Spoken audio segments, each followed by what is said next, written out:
Bem, dando continuidade aos nossos estudos, né?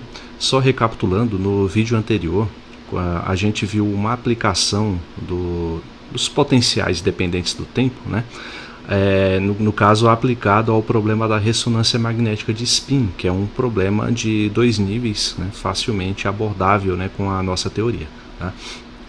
Então, como a gente já viu os potenciais dependentes do tempo, o nosso objetivo agora é rever a teoria de perturbação, porém agora levando em consideração, né, a dependência temporal. Tá? Então, que a dependência do tempo vai entrar nos nossos cálculos. Certo? Então, para dar início, né, lembrando que a gente calculou, né, a probabilidade da gente encontrar um ket de estado N em um dado momento do tempo, né? E isso foi há alguns vídeos atrás, quando a gente estava discutindo sobre ressonância e tudo mais, né? E chegamos a uma fórmula para o cálculo dessa probabilidade, né? Essa fórmula aqui, ó, IH cortado, colocando ela na representação matricial, né? A gente vai ter, deixa eu só ver aqui, reconhecer, tá? A gente vai ter, né, esse produto, ó, o C1 ponto, C2 ponto, né, até o enésimo termo. Esse ponto aqui representando a derivada em relação ao tempo, né, uma forma, a notação de Newton, né, que é bastante interessante para deixar a notação menos carregada. Né. Então isso aqui é igual a uma matriz, aqui já envolvendo os potenciais, onde a gente tem o V11, V12 é elevado a I ômega 12T. Da mesma maneira que a gente tem um simétrico dele, né, o V21 é elevado a I ômega 21T. Aqui o V22 e assim sucessivamente. Vai depender da quantidade, né, da dimensão do nosso problema. Tá? Então, seguindo aqui, né, isso multiplicado pelos próprios C1, C2 e Cn. Né? Então a gente viu que para resolver essa equação, né, a gente recorreu lá a alguns truques, né, porque geralmente ela não possui solução exata, né, para Cn de T. No caso do problema de 2 níveis a gente até consegue resolver, né, porém quando é mais do que isso, torna-se bastante trabalhoso e na maior parte dos problemas sequer tem uma abordagem assim que gere uma função, né, que dê o cálculo exato para qualquer instante do tempo. Né. Então, o que a gente pode fazer em relação a isso é recorrer aos métodos aproximativos. Tá? Então, como não tem solução exata, a gente vai considerar, né, o Cn de T, né, como fazendo uma expansão perturbativa como fizemos anteriormente, né? Só que agora onde cada termo depende do tempo. Então vamos ter o Cn0, né? Ou seja, quando a perturbação envolvida é de grau zero, né? Lembram daqueles lambdas, né, que a gente estava tratando? Por exemplo, lambda n0, né? Desculpe, na verdade é assim, ó. Seria n0, né, mais o lambda n1, né, mais lambda ao quadrado n2 e assim vai, né? Onde esse lambda é uma perturbação e quando ele tende a zero a gente tem o sistema não perturbado. Tá? Então a gente já viu, né, esse estudo anteriormente, só que aqui omitindo esse lambda a gente pode escrever assim, ó, C1 ou Cn, Cn1 de T mais Cn2 de T, onde esses índices aqui, então, como se fosse uma potência, né, indicam o grau da perturbação, e assim sucessivamente, certo? Então o que a gente vai fazer é basicamente pegar esse problema aqui, né, e aplicar essa forma da gente distribuir, né, da gente expandir esses coeficientes aqui que são probabilidades, né, amplitude de probabilidade, né, de transição. Tá? Então, deixa eu só fazer aqui o seguinte, colocar aqui, né, porque a expressão que a gente vai usar não é essa, né, exatamente, mas a forma da gente escrever isso aqui como se fosse uma equação de uma única linha, né, é simplesmente colocar da seguinte maneira, né, você tem aqui, ó, IH cortado, aqui a derivada em relação ao tempo, deixa eu colocar esse H cortado melhor assim, né, Cn de t, né, onde aqui a gente pode entender como o vetor, né, que pode ser representado por essa matriz, certo? Cn de t.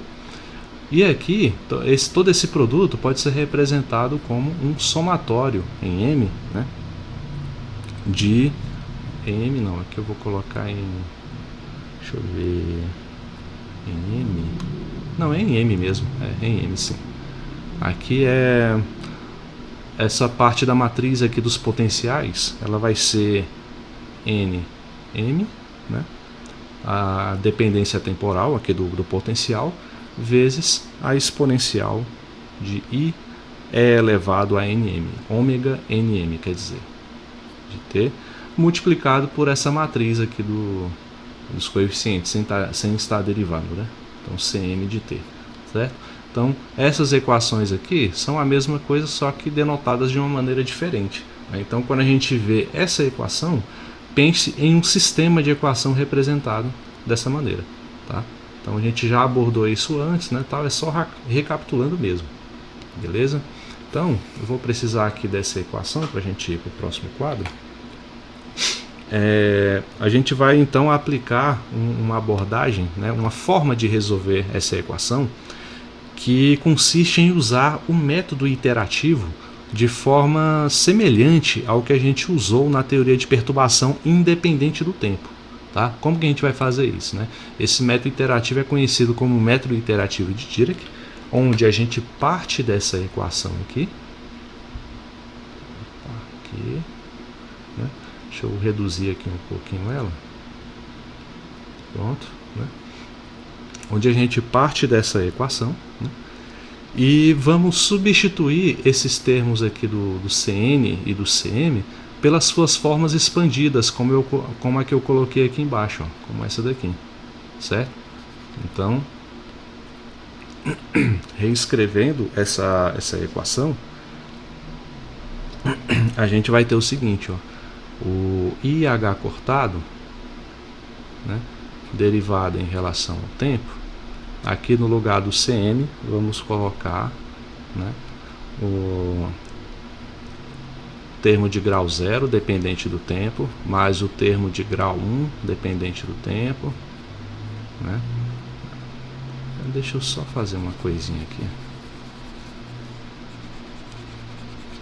Deixa eu diminuir a espessura aqui desse lápis, ver se fica melhor. IH cortado, del t. Fica melhor, né? Aqui, ó, Cn de 0, Cn de 1, Cn de grau 2 e assim vai. E aqui, do lado direito da equação, a gente repete aqui o somatório, né? O termo Vnm também, a exponencial também, né? E abrimos esse produto do Cm de t, assim como fizemos anteriormente, né? Então aqui vai ser o termo de grau 0, dependente do tempo, mais o termo de grau 1, dependente do tempo, né? Aí mais o termo de grau 2 e assim sucessivamente, tá? Então já ficou clara a ideia da nossa abordagem, né? Então a gente faz a comparação termo a termo, né? E aqui vale a pena lembrar de um detalhe, tá? Esse detalhe aqui, ó, desses dois termos, né, do Cnm e esse daqui, ó, o que eles representam, para a gente entender o que acontece com o primeiro termo, tá? Vocês devem lembrar que quando a gente estava bem no começo do curso, acho que lá pelo segundo ou terceiro vídeo, quando tratamos lá sobre a diferença, né, como é que era o termo chamado? Acho que era o desvio de energia, se não me engano era esse o termo que a gente utilizou, né? Opa, aqui. O desvio de energia que a gente chamou o seguinte, ó, relembrando. Lembrando que esse desvio de energia a gente chamou de ΔN, né? E ele é calculado como lambda N0, né? Vn, tá? Aí quando a gente vai e aplica essa expansão perturbativa aqui para o ket N, né? A gente obtém isso aqui, ó, N0 V, aí aqui a gente abre, né, o produto, onde vamos ter N0, lambda N1. Aqui convém a gente explicitar o lambda, né, só para ter uma noção mais clara do que está acontecendo. Aqui o lambda ao quadrado N2 e assim sucessivamente, tá? Simplesmente a perturbação, tá? Então, com isso, a gente vê que o termo de grau 1, né, assim, não vai ter um termo de grau 0 de lambda, né, da perturbação. Então a gente vai ter que o ΔN ele vai ser escrito como lambda, e fazendo aqui o produto termo a termo, né, fazendo essa distributiva, a gente vai ter N0 V N0, né, seguido aí dos termos de grau ao quadrado e por aí vai, certo? O que nos interessa é a análise desse termo aqui. Então, tudo isso daqui, ele corresponde a um termo, né, de grau 1, né, uma expansão de primeiro grau aqui, ó. Eu vou chamar de ΔN, né? Então, a mesma coisa, por que eu estou fazendo essa recapitulação? Porque a mesma coisa vai acontecer aqui, ó. Quando eu tiver esse somatório do VNM multiplicado pelo CM0 de T, o que vai acontecer? Então, portanto, deixa eu ver aqui a cor certa. Portanto, quando a gente tiver aqui esse somatório em M do VNM CN0 de T, isso aqui na verdade é o que? O que é esse somatório, né? O VNM, como a gente já viu antes, ele simplesmente é o elemento de matriz NVM, né? Tem o BRAN, o operador V, né? A função que a gente está considerando, né? E o ket M, né? Isso multiplicado pelo CN0T, que a gente já viu também que é uma forma da gente escrever, né? Como aqui está o grau 0, né? da perturbação. Então vou colocar aqui o N0 aplicado ao ket de estado em questão, que a gente pode representar como alfa T0T, por exemplo, tá? Dessa maneira aí, né? Então, como é que a gente pode continuar? Deixa eu só me ver aqui um detalhe. ΔVN, certo.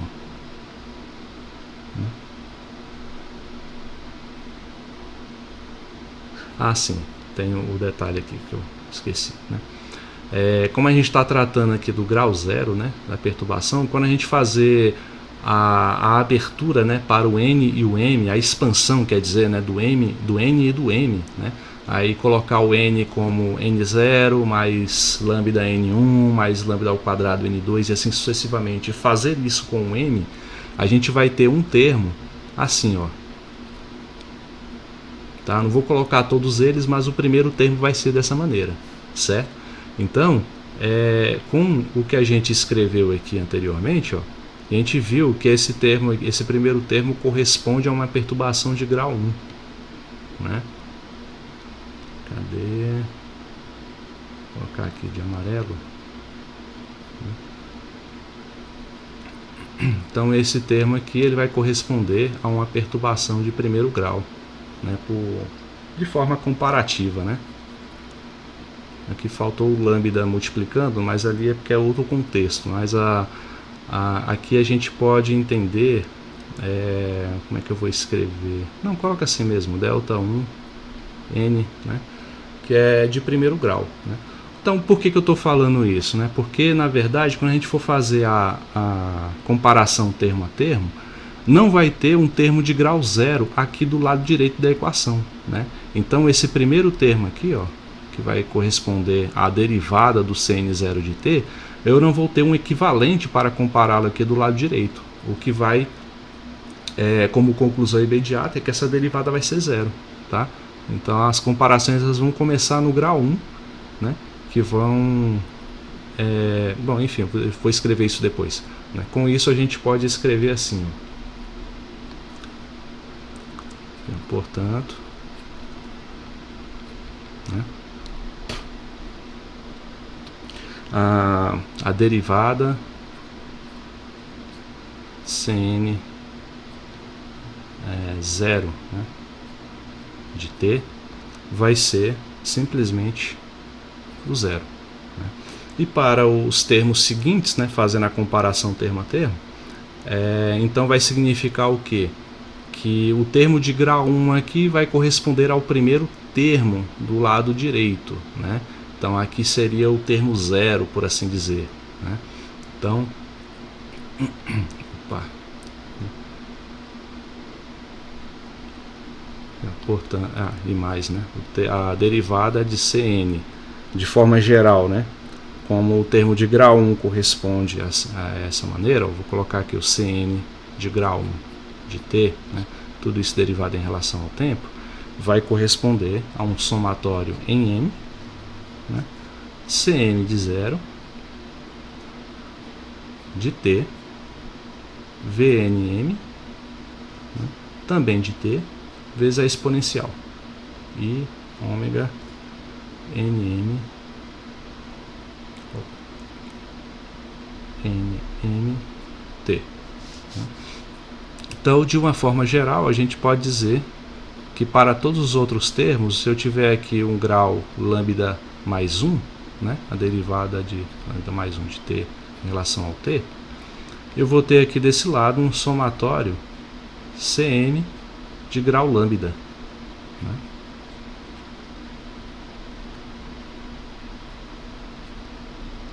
Elevado aí ômega nmt, né? Para todo lambda igual a 0, 1, 2 e assim sucessivamente. Certo? Então, agora, né, fazendo essa consideração, a gente pode começar a estudar pelo menos a primeira e a segunda ordem da perturbação, que geralmente é o mais do que o suficiente para a gente resolver os problemas, né? A gente já viu através de vários exemplos aí em vídeos anteriores que geralmente, por exemplo, até a segunda ordem a gente já tem uma aproximação extremamente boa, né, para o problema correlato quando ele é resolvido de forma exata. Tá? Então vamos manter essa ideia. Então vamos estudar aqui primeiro o caso de primeira ordem, né? Onde a gente começa supondo que o estado I, cadê aqui? Ah, tá aqui. Que o estado I, né, do nosso sistema, né, ele seja um único estado populado, né, no instante inicial t igual a 0. Tá? Então eu vou fazer assim, ó, supondo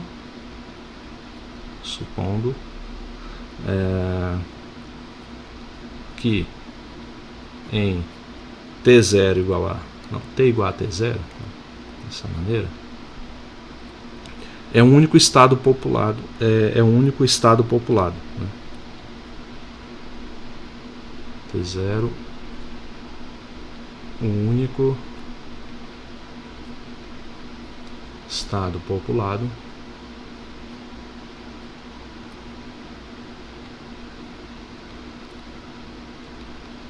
seja o ket I, né? Então, com isso, a gente vai ter que o Cn de grau 0, né, de ordem 0, por assim dizer, ele vai poder ser escrito como o bracket Ni, né?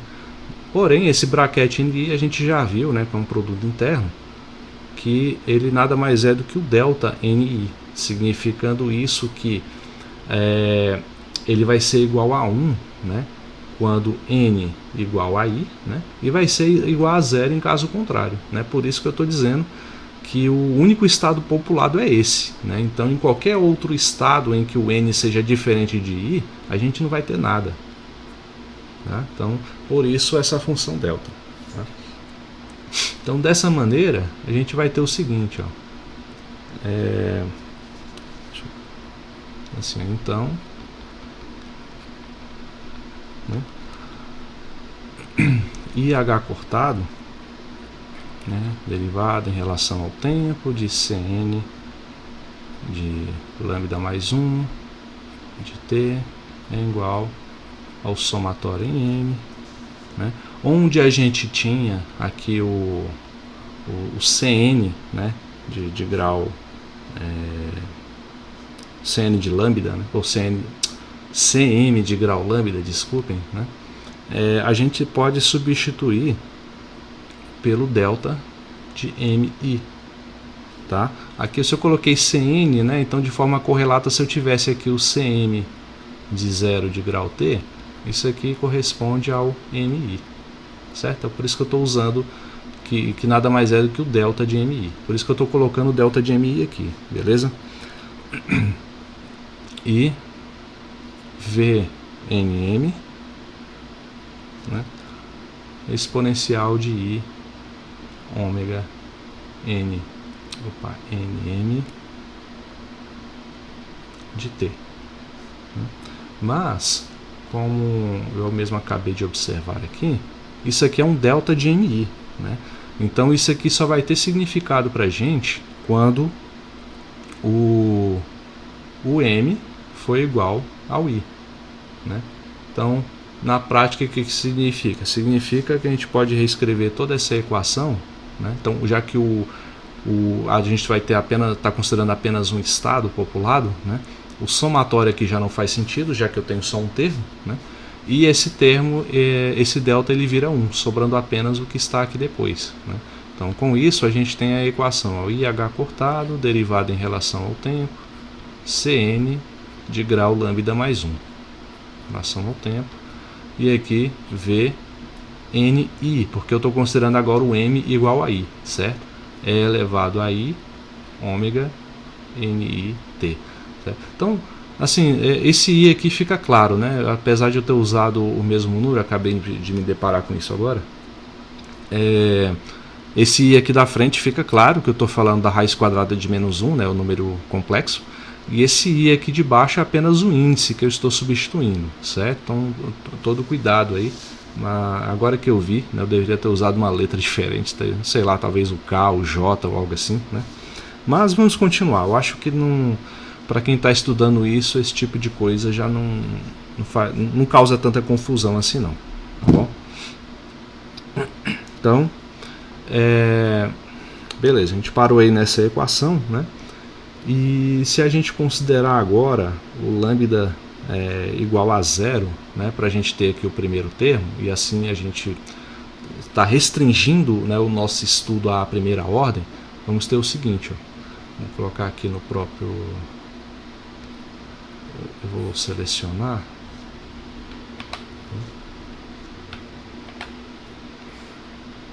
só para a gente não ter que reescrever tudo de novo, né? Vamos simplesmente fazer o lambda igual a 0. Então aqui vamos ter o Cn1, né? E só, né? Só isso que muda. Então, primeira ordem é basicamente quando o lambda é igual a 0. Tá? Então, dando continuidade, agora que temos essa equação, temos que encontrar esse Cn1 de t, certo? Então, para isso, a gente simplesmente integra, né? Passa o IH cortado para o outro lado e integra as duas equações, né? Então, aqui, ó, integrando,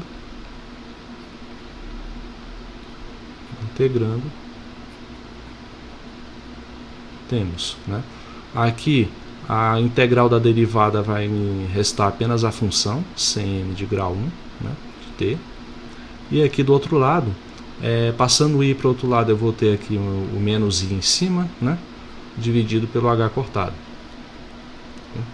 multiplicado pela integral de t0 a t de Vni exponencial de E elevado a i ômega nit dt.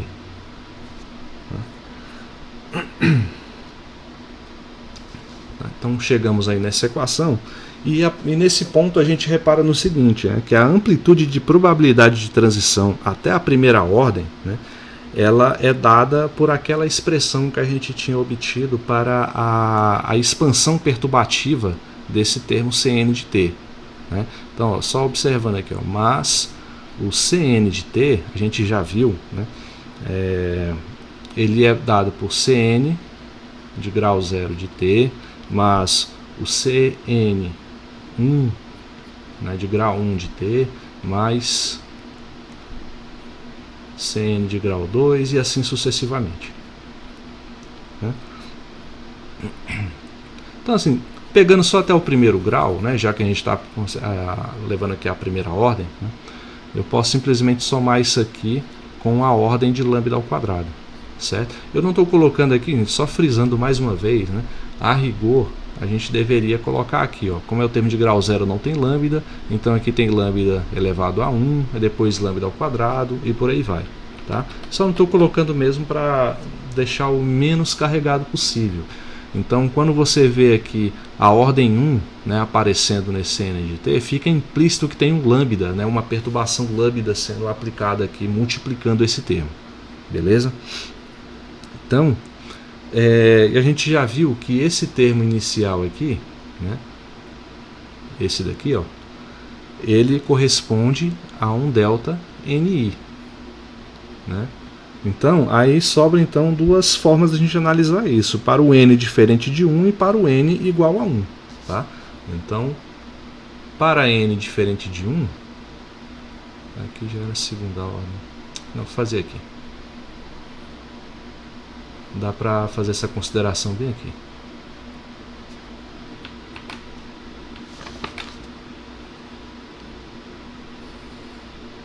Um quadro ao lado. Né?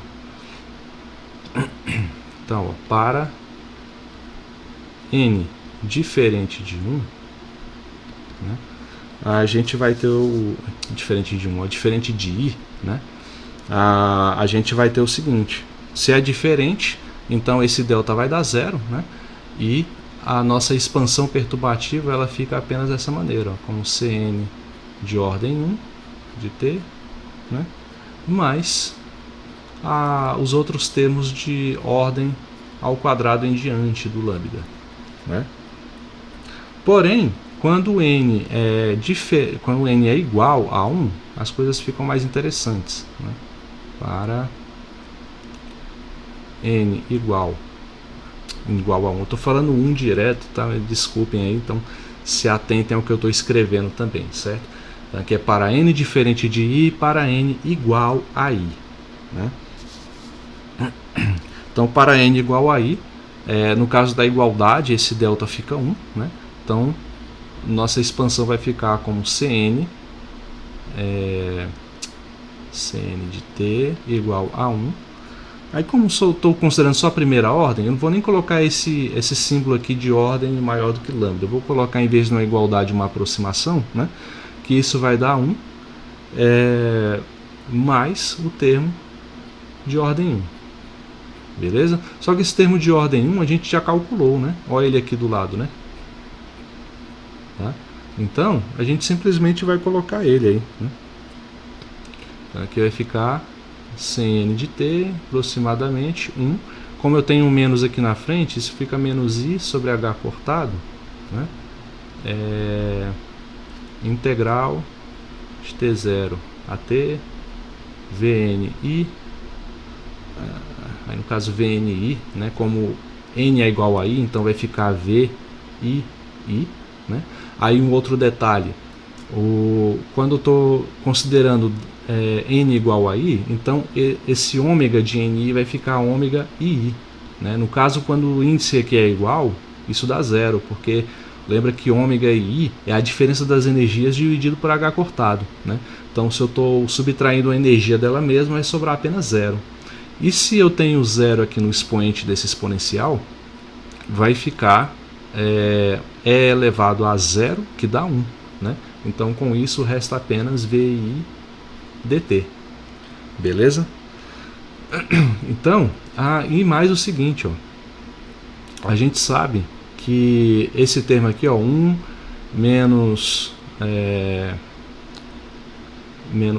quando a gente tem assim, ó, 1 menos x mais x ao quadrado menos x ao cubo, né?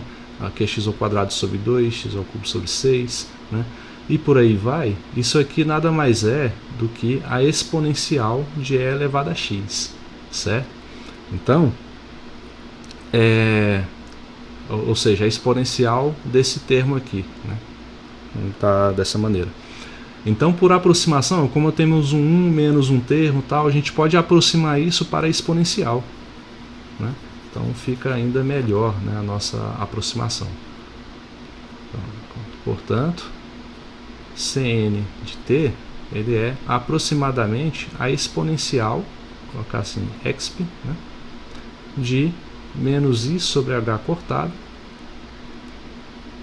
né, integral de t0 a t v i dt.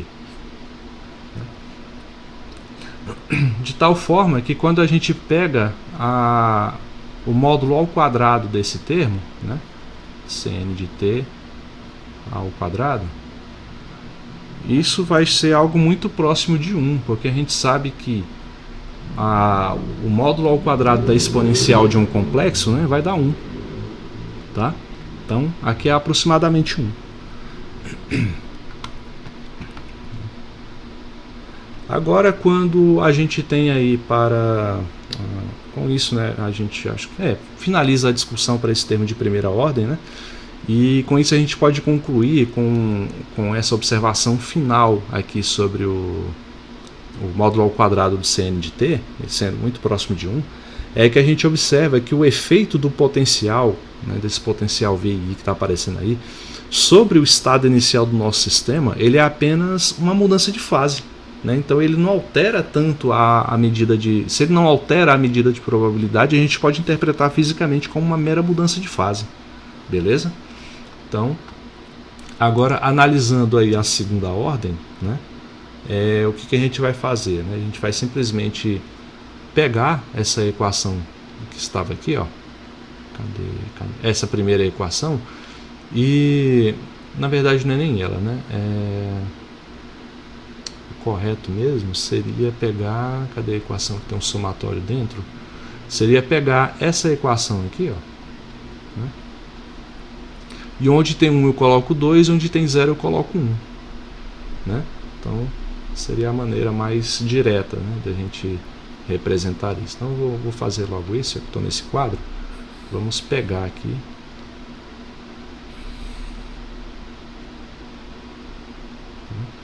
esse termo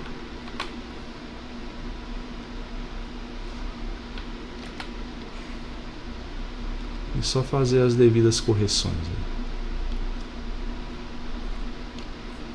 Então aqui a derivada em relação ao tempo, e aqui também aparece um t, aqui é um i, né? Então qual é a diferença? Né? A diferença é onde tem a ordem 1, eu vou substituir por 2, e onde tem a ordem 0, eu vou substituir por 1. Tá? É basicamente isso que a gente vai fazer. Então, a partir daí, né, o que dá para a gente concluir? Né? É que tá fazendo essa mudança, deixa-me ver. Bom, a gente já tem o termo de grau 1, certo? De ordem 1, quer dizer, foi o que a gente calculou aqui atrás, né? Aqui, ó, nesse termo aqui. A gente já tem esse termo de grau 1.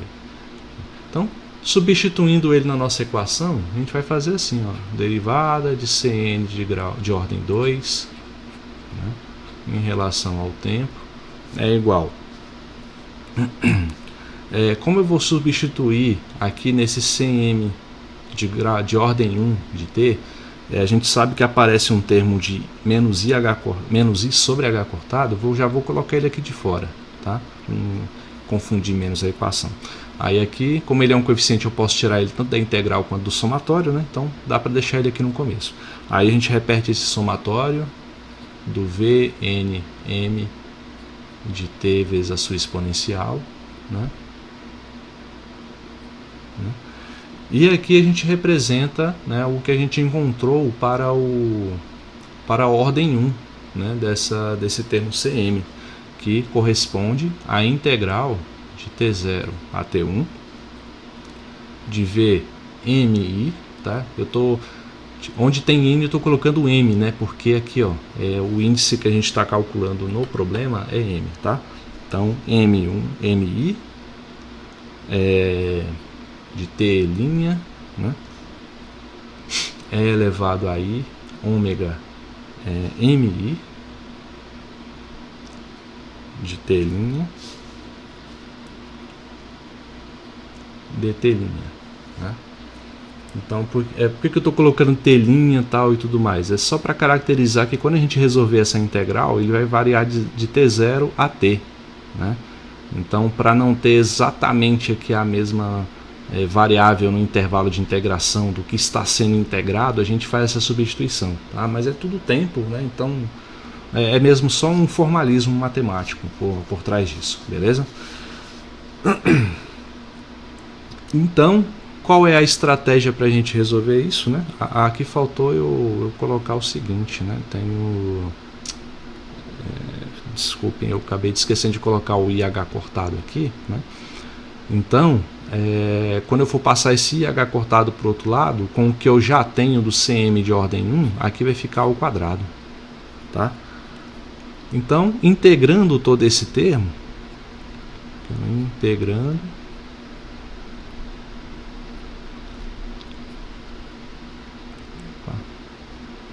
temos aí, quando eu integrar a derivada do Cn de ordem 2, eu vou ter apenas o Cn de ordem 2 em relação ao tempo, né? E aqui fora eu vou ter o menos I sobre H cortado ao quadrado, tá? Multiplicado pelo somatório, aqui eu vou repetir, né, o somatório em M. E aqui eu já posso colocar as integrais, já que eu estou integrando esse termo daqui de dentro também. Então vai ser a integral de T0 a T. Aí, para diferenciar dessa outra integral, eu vou colocar essa outra integral como o T0 a T', né? Aí, para diferenciar os tempos do que estão sendo integrados aqui, né, para a gente não ter confusão na hora de fazer a integral e substituir pelos intervalos de integração, esse VNM de T, que aparece primeiro, vai ficar VNM de T', né? É elevado a I ômega NM de T'. E o que está aqui, o que já estava antes, né? Se agora eu estou integrando de T0 a T', vai ficar de T0 a T duas linhas. É isso mesmo, T0 a T duas linhas. Então vai ficar VMI, né, de... Não, falei, integrando agora de T0 a T', né? Então esses termos, em vez de T' vão para duas linhas. É elevado a I ômega MI T duas linhas. Então DT duas linhas, que é a mais interna, né? E a integral mais externa, que é DT'. É isso, né? Então, só para não deixar o vídeo mais longo ainda, no próximo vídeo a gente vai falar sobre série de Dyson, que mostra como que esse resultado que a gente chegou aqui até agora, ele pode ser alcançado se, ao invés da gente trabalhar com a amplitude de probabilidade Cn, qualquer ordem que seja, né, se a gente olhar para o operador de evolução temporal na representação de interação, né, a gente obtém um resultado semelhante e muito mais geral, né? Então, esse formalismo de operadores, ele pode ser aplicado até a problemas mais avançados, por isso que é interessante a gente trabalhar aqui, né? Em teoria quântica de campos relativístico, por exemplo, ou em teoria de muitos corpos, geralmente utiliza-se essa abordagem da evolução temporal do operador, em vez da amplitude de probabilidade, beleza? Então, no próximo vídeo vamos falar sobre a série de Dyson. Nesse vamos ficando por aqui e bons estudos.